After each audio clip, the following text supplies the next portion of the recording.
My name is Aziza Kadiri, and I'm a multidisciplinary artist based in London, but originally from Uzbekistan.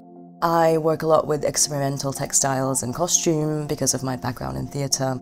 I also work a lot with immersive practices.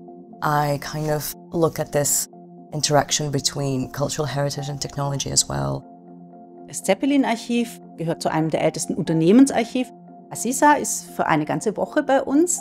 Ich glaube, wir haben sie angeteasert mit einer Auswahl an Fotografien aus unserer Fotosammlung, die diese Zeit der Zeppeline im Prinzip von den Anfängen bis zum Ende dokumentiert hat. Anlässlich des ersten Aufstiegs eines Zeppelins vor rund 125 Jahren untersucht unsere Ausstellung Bild und Macht, wie der Zeppelin in der Fotografie als ein Mittel zur nationalen Selbstrepräsentation und zur Machteinflussnahme eingesetzt worden ist. Uns interessiert auch eine Gegenwartsperspektive. Wir haben für diese Ausstellung deshalb zeitgenössische Künstlerinnen eingeladen, im Dialog mit unserem fotografischen Archiv ortsspezifische und kontextspezifische Arbeiten zu entwickeln. This visit is really important for me to expand my knowledge about the Zeppelin itself and everything surrounding it. The way I see photography is the person who took that picture is inviting you to answer somehow. It could be any kind of response.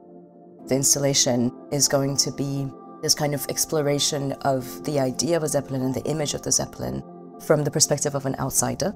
Also eine Person eines nicht-westlichen Kontexts, die auf diese Geschichte nicht als eine Geschichte der technologischen Errungenschaft schaut oder den Zeppelin als ein Nationalsymbol versteht, sondern die es eigentlich vielmehr als ein seltsames, ein rätselhaftes, ein mythisches Wesen ansieht.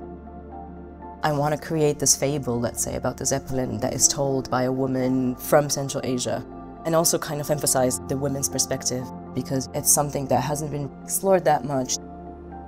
There's this letter that I found from a woman who lived next to the place where Hindenburg should have landed, and it's very emotional because you kind of live it through her eyes. She writes, "We have so much to be thankful for. If you had seen it, you wouldn't understand how anyone got out. Seeing a disaster like that, one can't get it out of his mind." Sie nimmt nämlich Bilder unseres Archivs und konfiguriert die mittels KI-Technologie und verbindet sie im Grunde mit einer zentralasiatischen Bildsprache. Und so entsteht eigentlich eine neue Form von Storytelling. Today I was looking at the archives with Barbara, and we were looking at these beautiful photographs of women collectively working on different parts of the Zeppelin, and it looks almost like those images that I've seen from my own culture of women sitting in a circle and embroidering. And there are these connections that I'm looking at. Das Archiv fängt eben immer an zu leben, wenn man Fragen an es stellt. Wir beschäftigen uns ja schon sehr lange mit der Zeppelin-Geschichte und können viel über die Hintergründe auch erzählen. Und ich glaube, das setzt bei ihr wieder den kreativen Prozess in Gang, bringt sie wieder auf ihre Geschichten. Image can sort of influence and manipulate people's impressions or ideas about a certain thing. It's a very important topic with AI. How do we approach this idea of image, and how does that influence our views on the world right now? Wir möchten mit dieser Ausstellung, dass Besucherinnen ihr eigenes Verhalten mit Bildern hinterfragen. In der Kombination von Kunst und Technik, die zwei Kernthemen unseres Hauses, öffnet die Ausstellung einen kritischen Reflexionsraum über die Macht der Bilder, damals wie heute. I cannot see art not being a dialogue. Whenever I create something, I formulate to myself who my audience is and who I want to speak to. I want this to be a very engaging experience, not just informative, but also immersive and welcoming.